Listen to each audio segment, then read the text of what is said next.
कहते हैं जब मुसीबत आती है तो चारों तरफ से आती है। कुछ वैसा ही हो रहा है पड़ोसी चाइना के साथ। अचानक से चीनी राष्ट्रपति को ऐसा महसूस हो रहा है जैसे वो शोले के जेलर बन गए हैं। चारों तरफ जासूस फैले हुए हैं, बचो इनसे। आखिर जिनपिंग को ऐसा क्यों लग रहा है? और जहां एक तरफ ये सब कुछ लग रहा है, नियमों को भी बदल दिया है, तो वहीं चंद्रयान 3 अब चाइना फिर से 10 दिन बाद भारत से क्या मांग रहा है, जानेंगे क्या है मामला। तो वहीं दूसरी तरफ पेंटागन क्या भारत के साथ मिलकर कुछ बड़ा ऐलान करने वाला है, जानेंगे कैसे चाइना के होश उड़ रहे हैं। जियोपॉलिटिक्स में धमाल मचा हुआ है, आइए जानते हैं इन खबरों को विस्तार से। इस वक्त जिनपिंग की हालत कुछ ऐसे है कि उन्हें समझ में नहीं आ रहा है कुर्सी बचाएं कि देश बचाएं।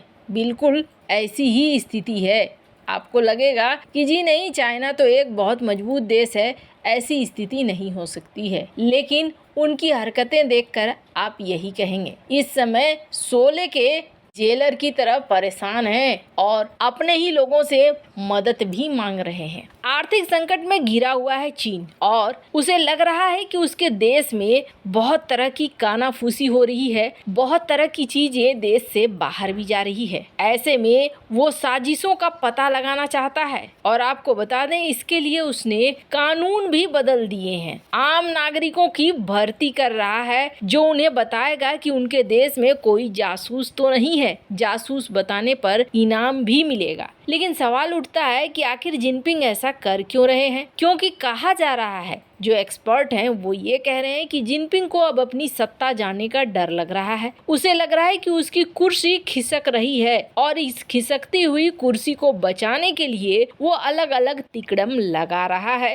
एक जासूसी का नया नियम पारित कर रहा है, लोगों को डरा भी रहा है और कहीं न कहीं डर भी रहा है। खैर, पिछले ही महीने चाइना ने अपने जासूसी कानून को भी बदल दिया है। अब इन सब हालातों के बीच में कुछ चीजें चाइना की ऐसी देखने को मिली हैं जो एकदम से चाइना से उम्मीद नहीं की जा सकती थी। जैसा कि हम लोग कई बार इस बारे में बात भी कर चुके हैं कि ग्लोबल टाइम्स यानी कि गोबर टाइम ये अक्सर वो कहता है जो इसके मालिक कहलवाना चाहते हैं, यानी कि जिनपिंग अगर ये कुछ कह रहा है तो इसका मतलब ये है कि जिनपिंग है जो बोलना चाह रहा है। हु सीजिन, और आपको बता दें इसके बारे में, ये वो शख्स है जिन्होंने खूब भर भर कर ट्वीट किए थे जब गलवान वाली लड़ाई हुई थी। और हु सीजिन वो शख्स है जो एक समय 1989 के तियानमेन स्क्वायर विरोध प्रदर्शन में भाग लिया था, लेकिन बाद में 2019 में ही उन्होंने कह दिया कि ये छात्रों का भोलापन था और त्रासदी हो गई,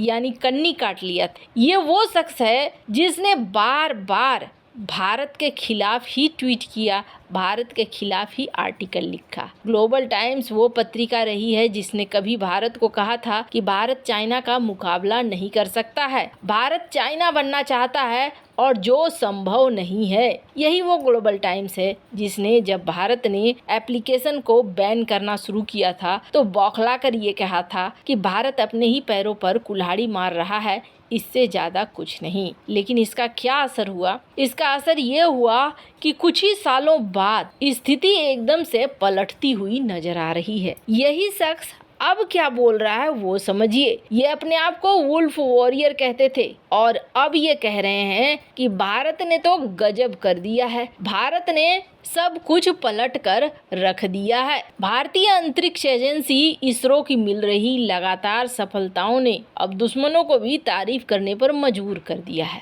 आपको बता दें, हालांकि 10 दिन बीत गए हैं और 10 दिन बाद ग्लोबल टाइम्स एक बार आता है सामने और एक आर्टिकल लिखता है और इसमें इसरो की काम की तारीफ की जाती है और साथ ही साथ ये कहा जा रहा है ग्लोबल टाइम्स के द्वारा कि चीनी अंतरिक्ष एजेंसी और भारतीय अंतरिक्ष एजेंसी को एक साथ काम करना चाहिए।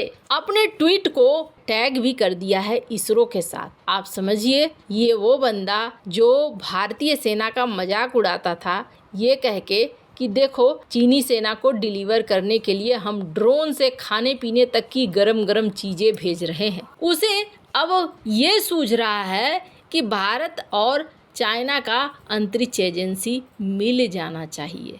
खैर, अच्छा लगा कि इनको भी समझ में आया कि समय कैसे बदलता है और समय के अनुरूप चीजें कैसे बदल जाती है। जहाँ एक तरफ ये सब कुछ हो रहा है तो वहीं दूसरी तरफ चाइना को टेंशन दे रही है एक और चीज, और वो चीज है एक बड़ा ऐलान। और ये ऐलान किसके द्वारा? ये ऐलान पेंटागन के द्वारा किया गया है। सबसे पहली बात करें तो इस दुनिया में अगर शक्तिशाली बात करें कि कौन सी रक्षा संस्थान बेहद शक्तिशाली है, तो अब तक इसे पेंटागन को ही माना जाता है। इसका साधारण सा एग्जाम्पल देखिए। अभी हम क्या कहते हैं, हेलीकॉप्टरों में अपाचे है, ब्लैक हॉक है, ये वैसे हेलीकॉप्टर हैं जो तबाही मचा देते हैं, बड़े बड़े इलाके को खाली करवा देते हैं, युद्ध का रूप बदलने में मदद करते हैं। अब कहा जाए कि अमेरिका इससे भी एक बड़े प्रोजेक्ट के ऊपर काम कर रहा है और पेंटागन उस पर काम कर रहा है।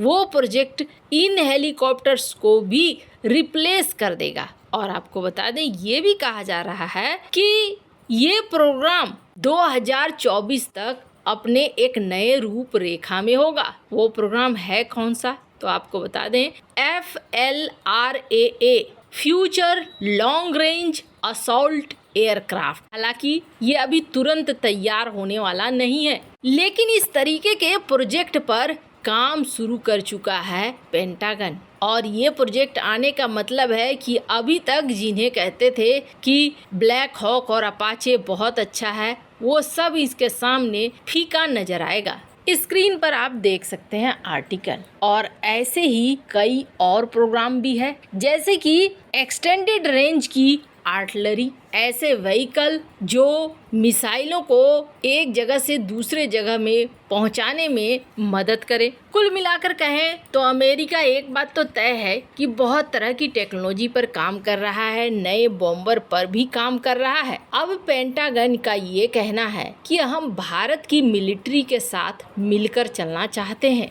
स्क्रीन पर आप आर्टिकल देख सकते हैं। वैसे आपको बता दें, ये कुछ गलत नहीं कह रहे हैं। 1997 में भारत और अमेरिका का डिफेंस का व्यापार 0 था, लेकिन आज ये $20 बिलियन का है। तो वहीं पेंटागन ये भी ऑफर कर रहा है कि हम कुछ चीज़ों को साथ मिलकर पार्टनरशिप में शुरू कर सकते हैं। वैसे तो बनाने को पेंटागन नया स्टील्थ बॉम्बर भी बना रहा है, पर सवाल ये उठता है कि अमेरिका बहुत जल्दी अपने प्राइम टेक्नोलॉजी को नहीं देता है। अगर पेंटागन भारत के साथ मिलकर कुछ चीज़ों को बनाना चाह रहा है, जैसा कि आर्टिकल कह रहा है, तो ये एक अच्छी शुरुआत मानी जा सकती है। वैसे आपको क्या लगता है, क्या भारत को पेंटागन के साथ पार्टनरशिप करके आगे बढ़ना चाहिए? कमेंट कर अपनी राय जरूर बताएं। जल्द मिलते हैं अगले वीडियो में नई खबर के साथ।